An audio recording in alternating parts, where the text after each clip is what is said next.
So as the country marks this day of reconciliation, citizens across the country are being called upon to reflect on the past and recommit to building a united and inclusive society. On the political front, the day also marked the launch of the ANC's military wing, that's Umkhonto weSizwe, back in 1961, as well as, of course, at a different time, the formation of political parties such as COPE and the MKP. As these movements continue to shape the country's political landscape, let's take stock of this moment with Professor Kondlo, who is joining us now via our video link on the legacy around this day and, of course, the role that these organizations can play. Prof, it's lovely to see you. Thanks very much indeed for making time to speak to us.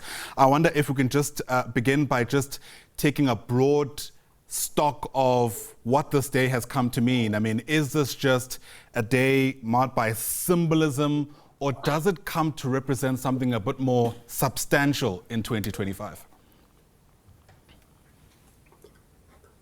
I actually think the day is both symbolic, but at the same time, it goes with a lot of substance for us today. You see, it's symbolic in the sense that if you look back in history in the 1830s, the Battle of the Blood River, and the signing of the peace deal between Afrikaners and the Zulus, and you come down memory lane to the days when the African National Congress military wing was established, and then on that day we actually saw the newly formed Umkhonto weSizwe party being launched, and also the Congress of the People launched on the same day. The point is that day is actually symbolic.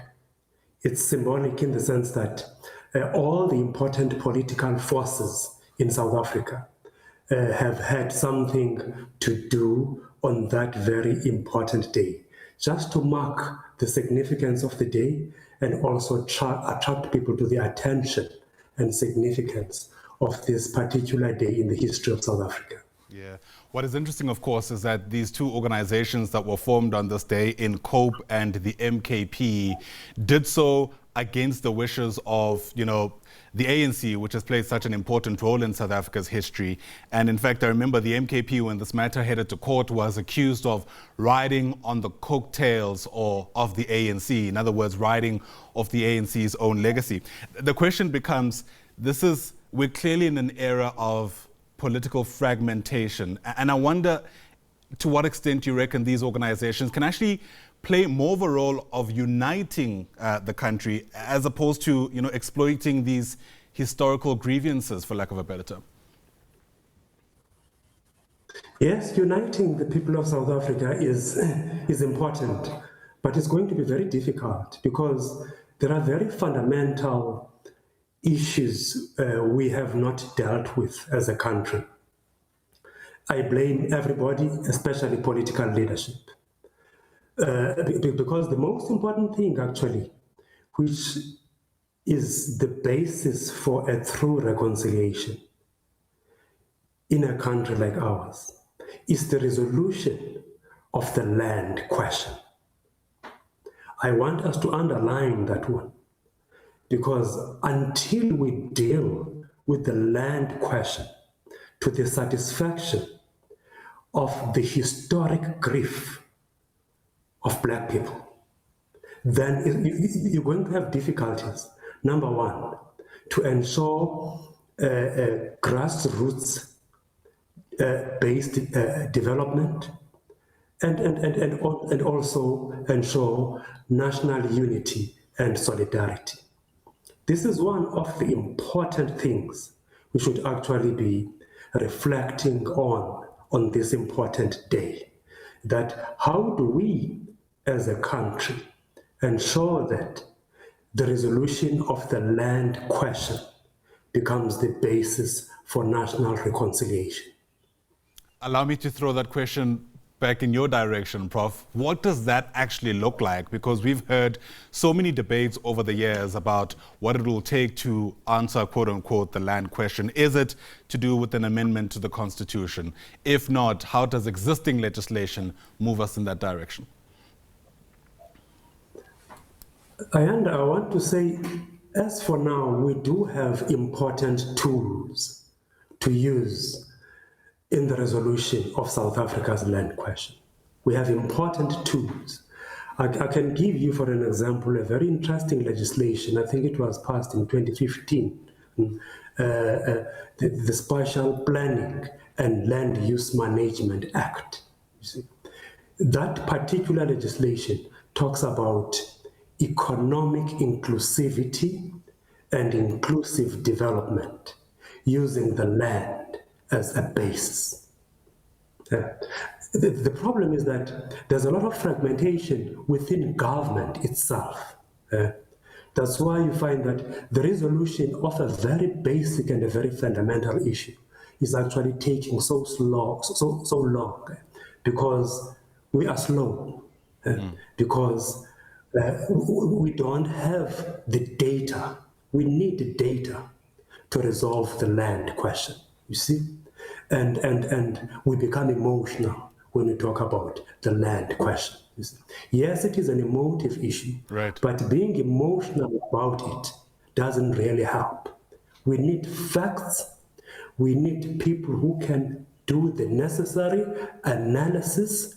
We need training and development amongst communities so that when they get land, they use the land. Even if they don't use the land, it's important that they own the land to deal with what I've called historic grief. There's a lot of historic grief amongst Black people in South Africa.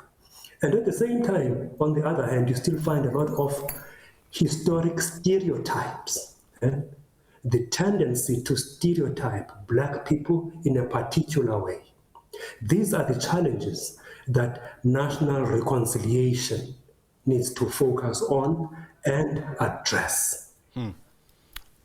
Break down one of the terms you've just used there, Prof, this idea of historic grief.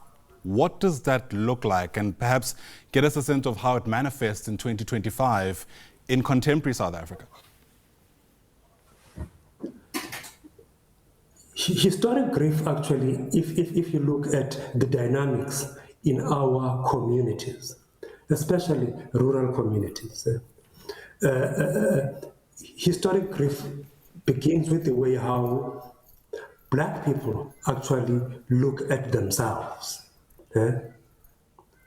how they actually look at themselves, and the questions you find, especially when they sit around and start having conversations. They will tell you, you see, that up to so far, you see, Umhlaba still belongs to people who historically conquered us. You see.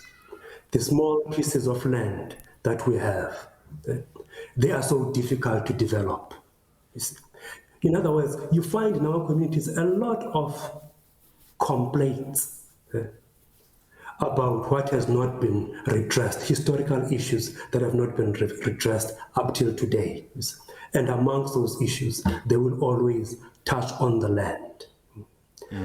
I must actually underline this important point. Amongst Black people, people of African descent in this country, the land is still important. It's important symbolically, and it's important as an asset for development. It's not true that Black people no longer need the land. They just need jobs in urban areas. That is not true. They need the land as an asset for their own development. Of course, the assumption is that it is the political establishment that's meant to lead this project, and that's why in some instances there's so much focus on the official commemorative event. We're showing our viewers live visuals of where we expect President Cyril Ramaphosa to speak in a couple of hours. I'll ask you a bit later about what he should say if he is to strike the right chords, but first let me get a better sense from you to what extent you believe that it is in fact up to political parties and by extension the government to lead this charge, this reconciliation project, given the fact that, you know, so much of its success actually lies on the ground, so to speak. It lies with ordinary citizens of this country. it's actually sad, and that in South Africa we have a lot of important national events, national initiatives being state-led. You see, state leadership, yes, it is important, but there is a point where you actually need down-to-earth community participation and involvement. In many of these ceremonies, they've actually become ceremonies for, should I say ceremonies for the black political elite and their supporters. Because in these ceremonies, you hardly see white South Africans. They are very few, you see. Most of them, you see the guys you've always seen all over these years. Which basically means really we need to find time to just relook these celebrations. How do we make these celebrations representative of South African people, you see? How do we make these celebrations moments where we report on what has been done, rather than platforms of promise upon promise after promise? We need to really think about this, because I can tell you now, many people in the countryside are actually tired of this. Some of them actually see it as waste of money, because resources actually go into these celebrations. The significance, practically, to inform South Africa resolve urgent questions of today. This is what we still need to find. That's why it's important that we relook them. I'm not saying they are useless. I'm not saying that, but we need to relook them. Sure. With that in mind, say the president is watching, putting his final touches to his address, which we understand will be delivered just about after midday today.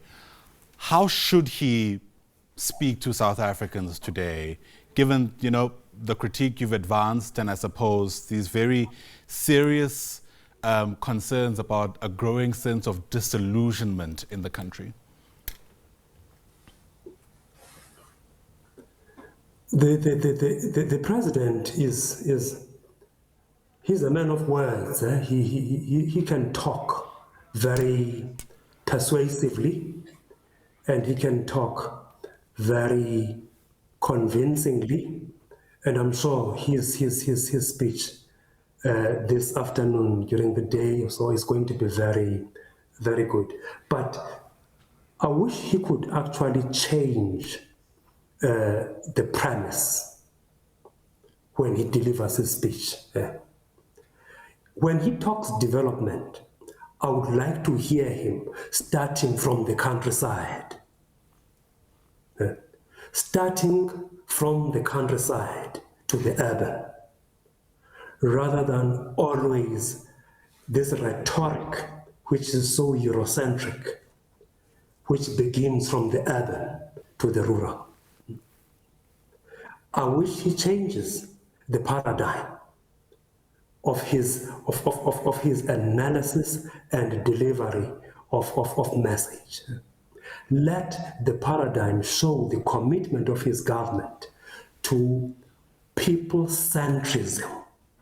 We need a government which is truly people-centric, not populist, people-centric.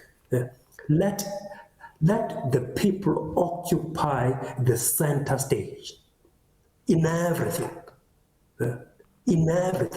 from deliberations of development. Let us be genuine, let us be sincere about involving ordinary folks. Right. Let the paradigm of development begin from the countryside. Right, fair enough. I suppose we'll have to wait and see to gauge whether or not the president will take up that advice. Professor Kwandiwe Kondlo, a pleasure speaking to you, sir. Thanks very much indeed for the time.